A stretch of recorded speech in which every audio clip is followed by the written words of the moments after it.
Hello everyone, it's Shane Kanto, your Wasteland reviewer, and I'm here to review Wolf, and this is from Focus Features and writer-director Nathalie Biancheri, who previously did the film Nocturnal, which I have not seen, but reading the description seems pretty interesting and compelling. But not as compelling as this film, because you have a group of young people who believe they're animals, and this high-concept art house drama really is a contained, like it said, high concept idea.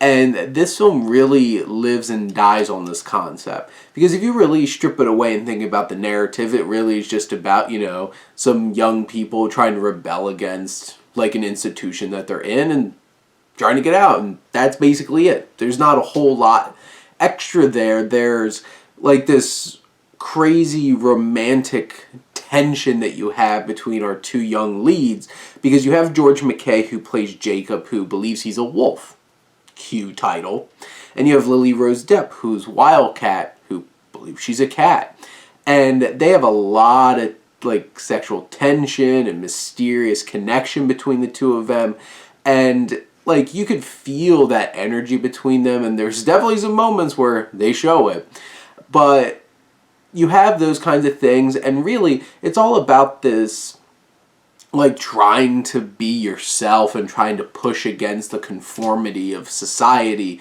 and, metaphor, allegory, all the things you want to do. This is all symbolic of greater perceptions of people being able to be themselves and not trying to be forced into doing or being something that you're not.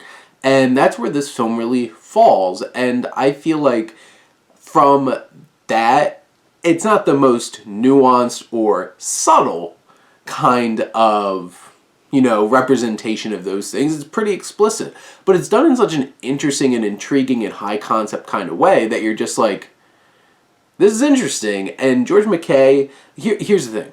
All of these young people do amazing jobs acting as these animals, and like George MacKay and Lily Rose Depp are unbelievable, especially like George MacKay is unbelievable in his portrayal of this young man who thinks he's a wolf, and all of the like growling and the body language, there's serious A+ animal acting going on in this movie, and I'm not being facetious, like seriously. And even like Fionn O'Shea, who turns out to be, who thinks he's a German Shepherd. And like to the point where it's just like, there's one scene where you have one of the women that works at this place trying to get them to like calm down and do some fun dancing and stuff like that. And he's just going ham. And Eileen Walsh plays this woman, and like she loses complete control and all these kids go nuts.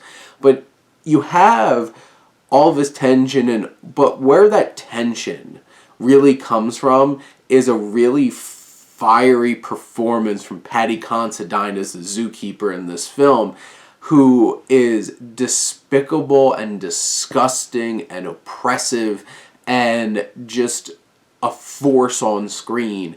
And I've seen Paddy Considine play villains like in Peaky Blinders, and like you see that here, and there's some raw, unadulterated, just feelings and emotions going on here, and you could feel it at a fever pitch in this film. From a narrative standpoint, I don't know if this really has like too big of a intriguing or unique story to go along with. And like you get to the end and it's kind of just like, okay, well, there's the end. But the journey along the way, these young people act the hell out of this movie.